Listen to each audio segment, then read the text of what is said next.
Hello friends, இன்னைக்கு நம்ம இந்த வீடியோல என்ன பார்க்க போறோம் பாத்தீங்கன்னா, என்கிட்ட இப்ப ரெண்டு போன்ஸ் இருக்கு. அதாவது போக்கோ போன் F1 அப்படிங்கிற ஒரு போனும் நோக்கியா 6.1 பிளஸ் அப்படிங்கிற போனும் இருக்கு. இந்த ரெண்டு போன்ஸ்லயுமே கேமரா எந்த போன்ல நல்லா இருக்கு அப்படிங்கறத இந்த வீடியோல நம்ம பார்க்க போறோம். நீங்க இன்னும் நம்ம சேனலை சப்ஸ்கிரைப் பண்ணலையா, மறக்காம கீழே இருக்க ரெட் கலர் சப்ஸ்கிரைப் பட்டன் அமைக்கிக்கோங்க. கூடவே அந்த பெல் பட்டனை அழுத்துங்க. அப்போதான் நாங்க வீடியோ போட்ட உடனே உங்க போன்ல நோட்டிபிகேஷன் வரும். இந்த ரெண்டு போன்ஸ்லயும் எடுத்த கேமரா சாம்பிள்ஸ்லாம் பாருங்க. பார்த்துட்டு ஏ பெஸ்டா இல்லனா பி பெஸ்டா அப்படிங்கறத கீழே கமெண்ட் செக்ஷன்ல சொல்லுங்க. போக்கோ போனோட கேமரா ஸ்பெசிபிகேஷன் பாத்தீங்கன்னா இங்க ஒரு 12+5 மெகா பிக்சல் கொடுத்திருக்காங்க. இந்த 12 மெகா பிக்சலோட சைஸ் பாத்தீங்கன்னா 1.4 மைக்ரான் சைஸ் கொடுத்திருக்காங்க. இதோட அப்பச்சர் எடுத்துக்கிட்டீங்கன்னா f1.9 அப்பச்சர்ல கொடுத்திருக்காங்க. டியூல் கேமராவோட செகண்ட் செட்டப் பாத்தீங்கன்னா 5 மெகா பிக்சல். இதோட அப்பச்சர் எடுத்துக்கிட்டீங்கன்னா f2.0 அப்படிங்கிற அப்பச்சர்ல கொடுத்திருக்காங்க. 1.12 மைக்ரான் சைஸ்ல கொடுத்திருக்காங்க. நோக்கியான்னு எடுத்துக்கிட்டீங்கன்னா நோக்கியாலையும் டியூல் கேமரா செட்டப் தான் கொடுத்திருக்காங்க. போனோட பேக் சைடுல பாத்தீங்கன்னா ஒரு 16 மெகா பிக்சல் கொடுத்திருக்காங்க. இதோட அப்பச்சர்னு எடுத்துக்கிட்டீங்கன்னா f2.0 அப்படிங்கிற அப்பச்சர்ல கொடுத்திருக்காங்க. லென்ஸோட சைஸ்னு எடுத்துக்கிட்டீங்கன்னா 1 மைக்ரான் சைஸ்ல கொடுத்திருக்காங்க. செகண்ட் கேமராவோட செட்டப் பாத்தீங்கன்னா ஒரு 5 மெகா பிக்சல். இதோட அப்பச்சர்னு எடுத்துக்கிட்டீங்கன்னா f2.4 அப்பச்சர்ல கொடுத்திருக்காங்க. லென்ஸோட சைஸ் பாத்தீங்கன்னா 1.12 மைக்ரான் சைஸ்ல கொடுத்திருக்காங்க. லெஃப்ட் சைடுல அதாவது ஏ சைடுல இருக்க எல்லா போட்டோஸும் பாத்தீங்கன்னா நோக்கியால எடுத்தது. அதே இது ரைட் சைடு பி ல இருக்கிறது பாத்தீங்கன்னா போக்கோ போன்ல எடுத்த போட்டோஸ். இந்த போட்டோல பாத்தீங்கன்னா டைனாமிக் ரேஞ்ச் ஏ விட பி ல நல்லா இருக்கு. கிளவுட்ல இருக்க டீடைல்ஸ் எல்லாம் பாத்தீங்கன்னா போக்கோ போன்ல ஓரளவுக்கு வந்திருக்கு. அதே இது நோக்கியால பாத்தீங்கன்னா கிளவுடே டோட்டலா ஃபேட் அவுட் ஆயிருக்கு. அதே மாதிரி இமேஜோட பிரைட்னஸ் பாத்தீங்கன்னா நோக்கியா விட போக்கோ போன்ல கொஞ்சம் அதிகமாவே இருக்கு. இந்த மேக்ரோ ஷாட்ல பாத்தீங்கன்னா நோக்கியால எடுக்கிற இமேஜ் வந்து நேச்சுரலா இருக்கு. ஆனா போக்கோ போன்ல எடுக்கிறது கொஞ்சம் கலரை தூக்கி காட்டுது. இந்த ஷாட்ல பாத்தீங்கன்னா நோக்கியால எடுக்கிற இமேஜோட ஷார்ப்னஸ் பாத்தீங்கன்னா கொஞ்சம் கம்மியா இருக்கு. அதே இது போக்கோ போன்ல பாத்தீங்கன்னா பெர்ஃபெக்ட்டா இருக்கு. இமேஜ் கொஞ்சம் ஜூம் பண்ணி பாத்தீங்கனாலே உங்களுக்கே தெரியும் நோக்கியால எடுக்கிற இமேஜஸ் வந்து நல்ல கிரெயின்ஸ் இருக்கு. ஆனா அதே இது போக்கோ போன்ல எந்தவித கிரெயினும் இல்ல. இந்த போட்டோவை பாத்தீங்கன்னா உங்களுக்கே தெரியும் ரெண்டுலயுமே இமேஜோட கலர் ரீப்ரொடக்ஷன் பாத்தீங்கன்னா ரொம்பவே நல்லா இருக்கு. ட்ரீயோட கலர்ஸ் எடுத்துக்கிட்டீங்கன்னா ஏ ஓட பி ல தான் நல்லா இருக்கு. டைனாமிக் ரேஞ்சும் பி ல தான் சூப்பரா இருக்கு. செல்ஃபிஸ்னு வரும்போது நோக்கியால பாத்தீங்கன்னா ஒரு 16 மெகா பிக்சல் கொடுத்திருக்காங்க. அதே இது போக்கோ போன்ல பாத்தீங்கன்னா ஒரு 20 மெகா பிக்சல் கொடுத்திருக்காங்க. இமேஜோட குவாலிட்டின்னு எடுத்துக்கிட்டீங்கன்னா ரெண்டு போன்ஸுமே நல்லா இருக்கு. இது ஈவினிங் லோ லைட்ல எடுத்த போட்டோ. போக்கோ போன்ல பாத்தீங்கன்னா கிரெயின்ஸ் கம்மியா இருக்கு. இமேஜோட ஷார்ப்னஸ் ரொம்பவே நல்லா இருக்கு. ஆனா நோக்கியால அப்படி இல்ல.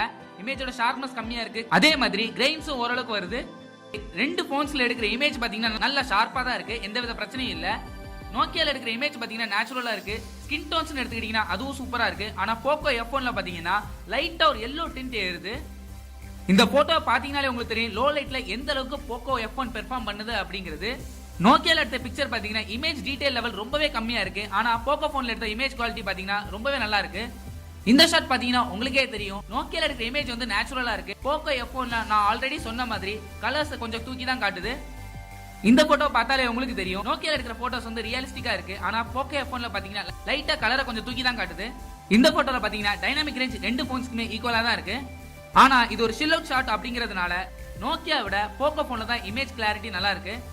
இந்த போட்டோல பாத்தீங்கன்னா இந்த கலர்ஸ் வந்து கொஞ்சம் வளர்ன மாதிரி இருக்கு நோக்கியால. ஆனா போக்கோ போன்ல பாத்தீங்கன்னா பெர்ஃபெக்ட்டா இருக்கு. நோக்கியால நான் பார்த்த பெரிய ப்ராப்ளம் என்னன்னு பாத்தீங்கன்னா அடிக்கடி ஒயிட் பேலன்ஸ் ரொம்பவே மிஸ் ஆச்சு. இந்த போட்டோ பாத்தீங்கன்னா உங்களுக்கே தெரியும் ஒரு ரெட் கலர் டிண்ட் இந்த போட்டோல இருக்கு. ஆனா போக்கோ போன்ல பாத்தீங்கன்னா எந்தவித பிரச்சனையும் இல்ல. இந்த ஷாட்ல பாத்தீங்கன்னா ஓவரா எக்ஸ்போஸ் பண்ணிருச்சு நோக்கியா. ஆனா அதே இது போக்கோ போன்ல பாத்தீங்கன்னா பெர்ஃபெக்ட்டா எக்ஸ்போஸ் பண்ணிருக்கு. லோ லைட்ல இருக்கிற ஷாட்ஸ் எல்லாத்துலயும் பாத்தீங்கன்னா நோக்கியா வந்து டீடைல் லெவல் ரொம்பவே கம்மியா இருந்தது. ஆனா போக்கோ போன்ல பாத்தீங்கன்னா டீடைல் லெவல் எடுத்துக்கிட்டீங்கன்னா ரொம்பவே சூப்பரா இருந்தது. இந்த போட்டோஸ்லாம் பாத்தீங்கன்னாலே உங்களுக்கு தெரியும் எந்த அளவுக்கு டீடைல் இருக்கு அப்படிங்கிறது. செல்ஃபி கேமரால பாத்தீங்கன்னா இமேஜ் லெவல் வந்து நல்லா இருக்கு. டைனாமிக் ரேஞ்ச் இந்த ரெண்டு போன்ஸ்லயுமே சூப்பரா இருக்கு. ஆனா என்ன பிரச்சனைனா நோக்கியா போன்ல கிரெயின்ஸ் அதிகமா வருது. ஆனா போக்கோ போன்ல இம்ப்ளிமெண்டேஷன் சூப்பரா இருந்ததுனால கிரெயின்ஸ் வந்து ரொம்பவே கம்மியா இருக்கு.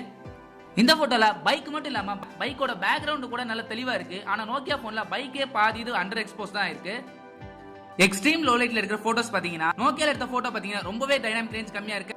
அதே மாதிரி இமேஜ் பாத்தீங்கன்னா டார்க்கா தான் இருக்கு. அதே இது போக்கோ போன்ல எடுத்த இமேஜ் பாத்தீங்கன்னா நல்ல ஒரு டைனாமிக் ரேஞ்ச் இமேஜ் வந்து நல்ல பிரைட்டா இருக்கு. வீடியோன்னு எடுத்துக்கிட்டீங்கன்னா ரெண்டு போன்ஸ்லயுமே 4K வீடியோ ரெக்கார்டிங் சப்போர்ட் இருக்கு. ஆனா எந்தவித ஸ்டெபிலைசேஷனும் இல்ல. ஃபுல் HD ல மட்டும் தான் EAS சப்போர்ட் கொடுத்திருக்காங்க. EAS சப்போர்ட் கொடுத்தாலும் ஸ்டெபிலைசேஷன் பாத்தீங்கன்னா போக்கோ போன்ல தான் நல்லா இருக்கு. அதே மாதிரி டைனாமிக் ரேஞ்ச் எடுத்துக்கிட்டீங்கன்னா போக்கோ போன்ல தான் சூப்பரா இருக்கு. ரெண்டு போன்ஸ்லயுமே ஸ்லோ மோஷன் ரெக்கார்டிங் சப்போர்ட் கொடுத்திருக்காங்க. ஆனா இதுல என்ன பிரச்சனைன்னு பாத்தீங்கன்னா நோக்கியால வந்து லிமிடேஷனோட தான் கொடுத்திருக்காங்க. ஆனா போக்கோ போன்ல பாத்தீங்கன்னா எந்தவித லிமிடேஷனும் இல்லாம நீங்க ஸ்டார்டிங்ல இருந்து எண்டிங் வரைக்கும் ஸ்லோ மோஷன் ஒர்க் ஆகும். சோ அவ்வளவுதான் இந்த வீடியோ. இந்த வீடியோ பிடிச்சிருந்தா ஒரு லைக் பண்ணுங்க, கமெண்ட் பண்ணுங்க, ஷேர் பண்ணுங்க. மறக்காம நம்ம சேனலை சப்ஸ்கிரைப் பண்ணுங்க. கூடவே அந்த பெல் பட்டனை அழுத்துங்க. அப்பதான் நாங்க வீடியோ போட்ட உடனே உங்க போன்ல நோட்டிபிகேஷன் வரும். தேங்க்ஸ் ஃபார் வாட்சிங்.